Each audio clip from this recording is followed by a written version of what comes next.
Luzon, Visayas, Mindanao, buong Pilipinas, nakikisaw-saw. Handa na ba kayong magbayanig sa talakan? Ang inyong nag-iisang Barangay Hall on Air ay pupunta na mismo at dadayo sa inyong mga barangay. Wow! Mag-uusap tayo, aayusin natin ang mga problema nyo, one barangay at a time.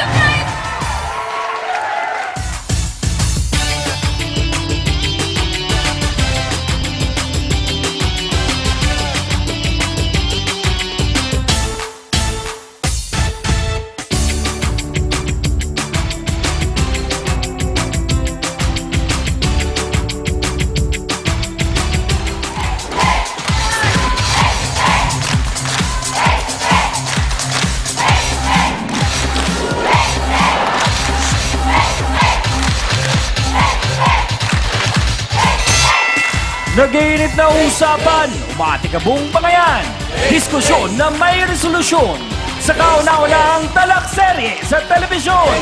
Face-to-face na with pambansang kapitana, Chang Ami Perez! Hello, Pampanga! Handa na po ba tayo sa talakan? Saan ba kayo? Sa pula o sa puti?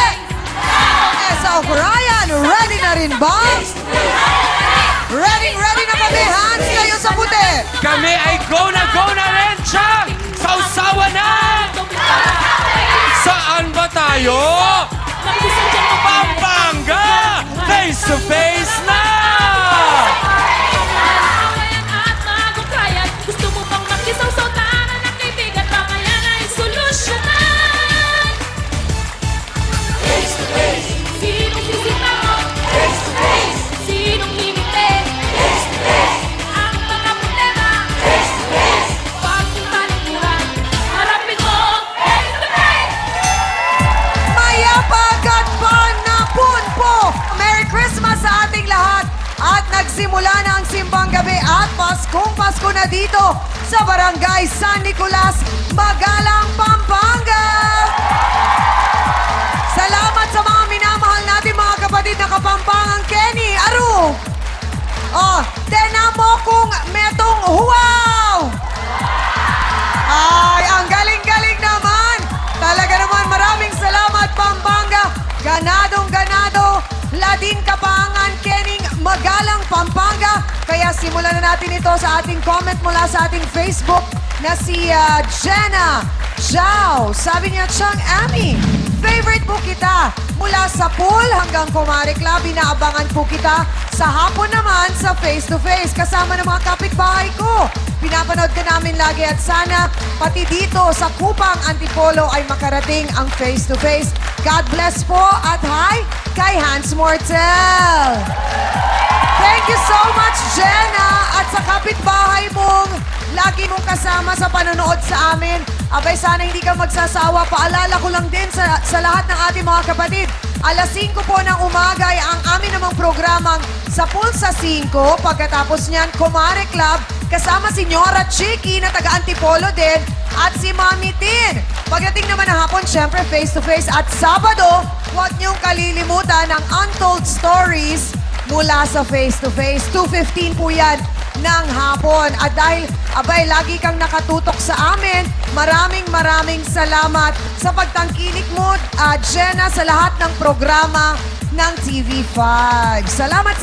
At syempre, ako pa rin ang inyong pambansang kapitana na si Chang Ami na laging magsasabing magpapaalala sa inyo, mga kapatid, na kung may problema ka, harapin mo, pag-usapan natin yan!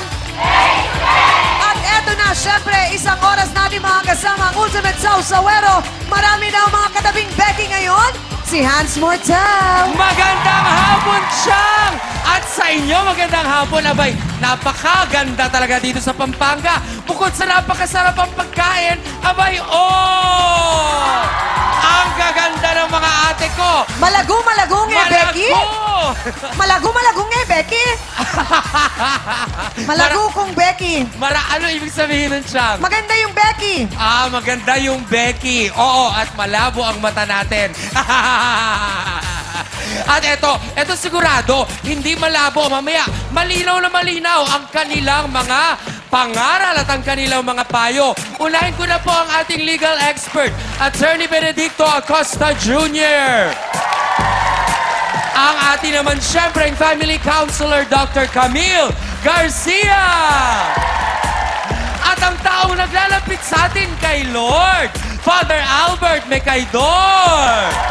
Mga kapatid, ang ating trio tagapayo. Naku, ito na, ipagpapauna ko na. Mga misis na nasa bahay, tutok na. Naku, dahil ang aming kwento ngayon ay tungkol sa isang mister na sumuko sa kanyang asawa. Alamin natin yan kung bakit. Hindi ba, Chang? Oo nga, Hans. Bakit nga kaya? Pero mukhang kahit na kay Mrs. daw ang problema, siya pa rin ang nagre-reklamo dahil si Mister biglang, oh no, nag-left turn. Oh no, oh why? What happened, Itay? Ito ang ating face-to-face issue of the day. Sa loob ng 15 taon, going straight si Mister. Pero, what went wrong? At bigla siyang nag-left turn. Pabaya daw ako, kaya gano'n ang ginawa sa akin. Inaalisan niya talaga ako. Ayaw niya magpaliwanag sa akin. Ayaw niya talaga magsabi sa akin ng totoo. Pag walang sugal, inom, nandun sa mga barkada niya. Pinakausap ko siya kasi matigas naman ang ulo niya eh. Mayroon ako kwenta sa kanya, siya lang walang kwenta sa akin. Hindi biro itong ginagawa mo sa akin. Babago ka naman, naghahanap buhay ako, binibigyan kita ng pera. Sabay-sabay na nating alamin ito ng Face to Face. Siya po ang legal wife, kaya anuman daw ang problema sa kanya ng kanyang asawa, siya pa rin ang may karapatan sa lahat. Narito po, si Lucille Alcantara. Pasok!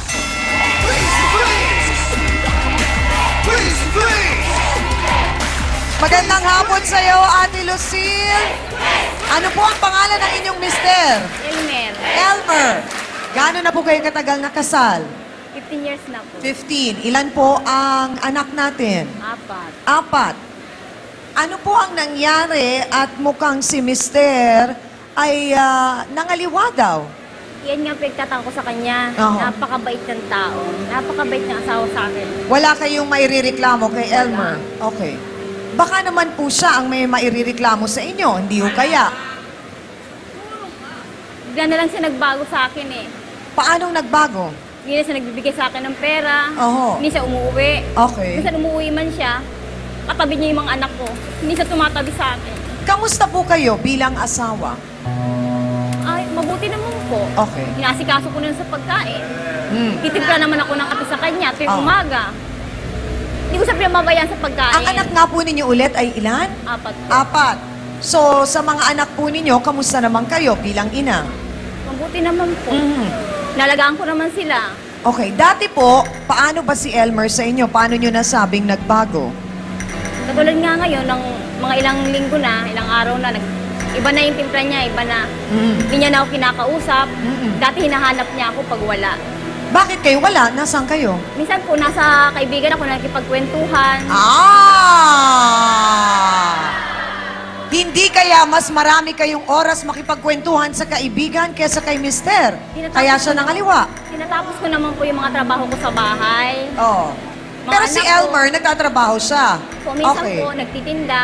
Okay. minsan po- Mga ilang oras siyang wala sa bahay? Minsan po, hapon na siya dumating, gabi. Pagdating ba niya, nandun ka o wala ka? Minsan po, wala. Patay! Nasaan po kayo? Minsan pumupunta po sa kaibigan. Yun. Hindi kaya yon ang kadahilanan kung bakit ho kaya parang nanlamig na sa inyo si Elmer? Wala naman po. Ate Lucille, eto na yung pagkakataon mo na masabi mo kung ano ang kailangan mong sabihin sa iyong mister. Diretsahang tanong, may bisyo ka ba? Kunti lang po. Konti. lang. Ano po yun? Minsan po, naglilibang ako, tungit. Nagtotong-it! Yang tong-it na yan talaga, magdadalawang taon na, hindi ko pa rin alam. May S ba yan o wala? Tong-its ba? Tong-it? Tong-its. Sino ang kadalaw mo mag-tong-its? Minsan po, yung mga kaibigan ko, So, pag naglalaro ka ng tong-its, sino kasama ng mga anak mo? yung pong mga ibang kapatid ko, Kapatid mo. So, bakit, hindi, baka naman din kailangan lang ng diversyon sa buhay ni Ate Lucille Anong kadahilanan? Bakit parang nalulumbay ka ba? Nalulungkot ka kahit Naboboring kailangan lang may po ako sa bahay. diversyon? Naboboring lang po. Naboboring ka sa bahay? Bakit hindi nyo pupinturahan yung bahay nyo para hindi kayo maboring? Bakit sa palagay mo biglang nanlamig ang iyong asawa? May kinalaman ba ang pagtotong its mo? Sabi mo kasi, mabait, mapagbigay, kumbaga siya na lahat, walang bisyo. Ewan ko po sa kanya. So, papaanong nanlalamig siya sa'yo? Ano yung napansin mong kakaiba? Bukod sa hindi pagbigay ng pera. Yun nga po, hindi siya tumatabi sa akin. Hindi na tumatabi sa'yo. Mga gano'ng katagal na? Isang linggo na po. Mag-iisang linggo na. Base sa naging research namin, Ate Lucille, na pag-alaman ng aming team, bukod sa kayo ay nagbibisyo, gaano po katotoo na sinasaktan ninyo si Elmer? Hindi po totoo yun. Sinasabi niya lang yun talaga. Bago po namin kayo papuntahin rito, may nagpupunta dun sa lugar ninyo, nag-i-interview, nagtatanong-tanong. Inalam nila, yun ang sinasabi, sinasaktan daw po ninyo si Elmer. So yun marahil ang dahilan kung bakit siya nagkaroon ng babae, hindi kaya? Kumpirmado na ba na may babae? Meron po. Sino ang babae? Si Marjorie po, si Nene. Kilala mo? Opo, kumari Sino po siya? Kumare mo? Okay. Kinausap mo ba siya? Tinanong mo kung may katotohanan ng lahat? Hindi po kami nag-usap, basta nagsumbagan na lang kami dalawa doon sa pwesto ng asawa. Ah, so nagkaabutan kayo? Opo. Nagkasakita na kayo? So, kaya mong manakit? Kasi sinaktan niya rin po ako eh. Okay, naunawaan namin yon. Pero si Elmer, ni minsan hindi mo sinaktan? Hindi po. So si Elmer, kinausap mo na ba tungkol dyan kung talagang totoo nga na may babae siya? Hindi po siya nagsasalita eh. Hindi niya po siya kinakausap. Hindi kaya takot si Elmer sa'yo? Kung tinatanong ko siya, ayaw niya sumunod Oo. sa akin. Walang sinasabi? Wala, aalis na Kanino lang mo siya. nakumpirma na meron ngang totoo na may babae? Doon po sa kumari kong isa. Kumari mo na isa. Opo. Teka muna. Ang sinasabi, pabaya at sugarol daw, ito ngang si Ate Lucille, kaya sa kanya tumatakbo si Elmer para maglabas lang ng sama ng loob. Pero ano nga ba siya sa buhay ni Elmer? Narito po. Ito ba ang iyong kumare? Alamin natin. Si Marichu Nene Gonzales. Pasok!